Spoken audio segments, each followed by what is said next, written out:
Welcome to Fraud Friday. I'm Bob Coleman, and we're talking loan fraud. Bankers, public officials, and borrowers who got caught. Today, I want to talk about JPMorgan Chase, about a decision that Jamie Dimon said was, quote, a huge mistake. I'm talking about the fraud of Charlie Javice, guilty on 4 counts of wire and bank fraud. Fascinating case. I'm sure you've all heard about it. Charlie was a high flyer, Fortune, Forbes, 30 under 30 woman, marketing genius, came out of Wharton. She sold her company for $175 million. The company was called Frank, which is interesting for a fraudster to pick the name Frank. And they asked her, why'd you name it Frank? And she said, well, that's a good question. She named it Frank because it means I'm being forthright with you. I'm being just honest. I mean, why would you even do that?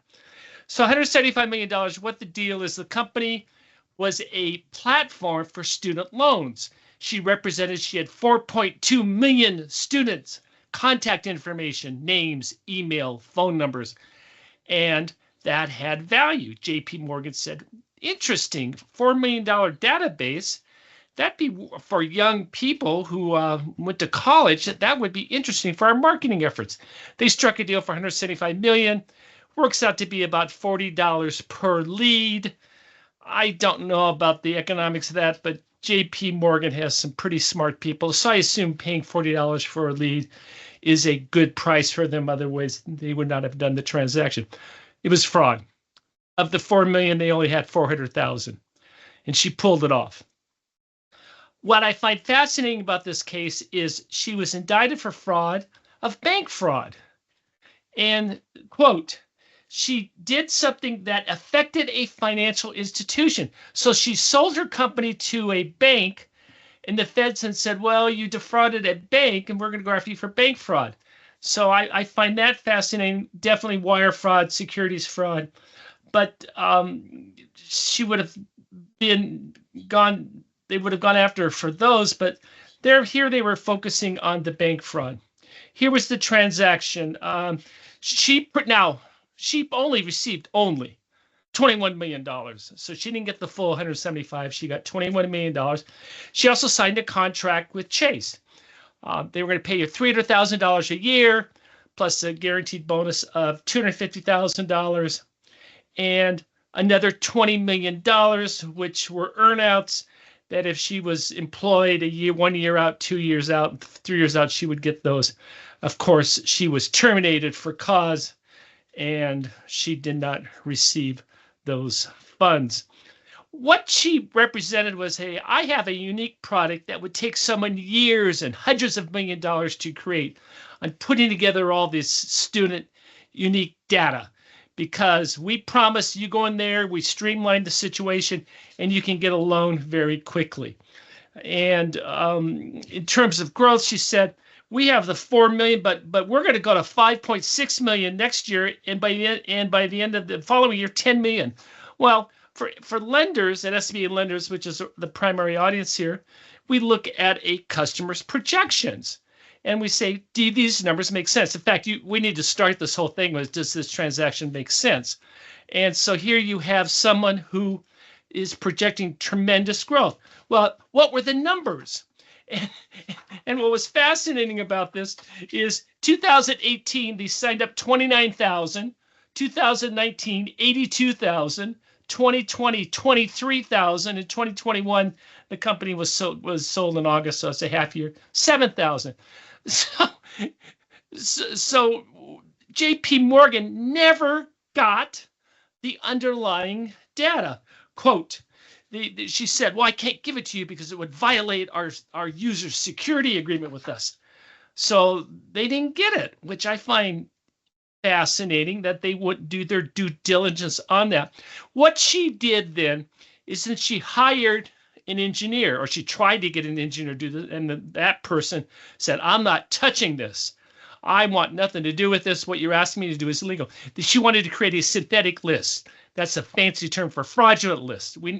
She represented 4.5 million. She only had 400,000 users. And actually, that the number who signed up, and actually the number of valid users were half that. So she went to someone else and paid that person $18,000 to fill in this list that they bought, and they bought a list from a vendor for 105 grand. And that list was extremely problematic. Now, those of you who know me, I do a lot of email. My provider is Constant Contact. And when we send out an email, we want to have a delivery rate of 99%, 100%. We want to be at those numbers, because if I don't do that, I had a problem many, many years ago where we put in a list and there was bad data and we were put on double secret probation. And that was only, I think my numbers, 10% of the list was bad. So we said we never do it again, and we haven't. I'm very careful about our list. So we want to have deliverability. This list only delivered, they did a test after they bought the company, so they did 400,000. Only 28% of those emails were delivered, and only 103 clicked on the offer to open up a Chase checking account, which means 72% were fraudulent. So they knew they had a problem, in a huge problem. What I find fascinating is how other people get caught up in the fraud. She had another person who was indicted with her, who went along with her. But this, quotes, the feds call him a scientist, said, "Hey, is this even legal?" And she said, "Oh, of course it is. I don't want to be in an orange jumpsuit." And I find it fascinating that charismatic people can bend their will on other people by simply assertion of their personality, force of personality. I said, "Oh, don't worry about that. It's fine." And by the way, that $13,000 invoice that you sent me, where you itemized, we're going to fill in missing data and missing states and things like that, tear that up. I'm going to pay you $18,000. So that person, greed, took over. She's guilty. She's on an ankle monitoring, and she says she can't do her Pilates class, and they called her a flight risk and the normal fraud. The fraud itself is unremarkable. Nothing unusual about what they did. Is simply misrepresentative. Hey, we have this data.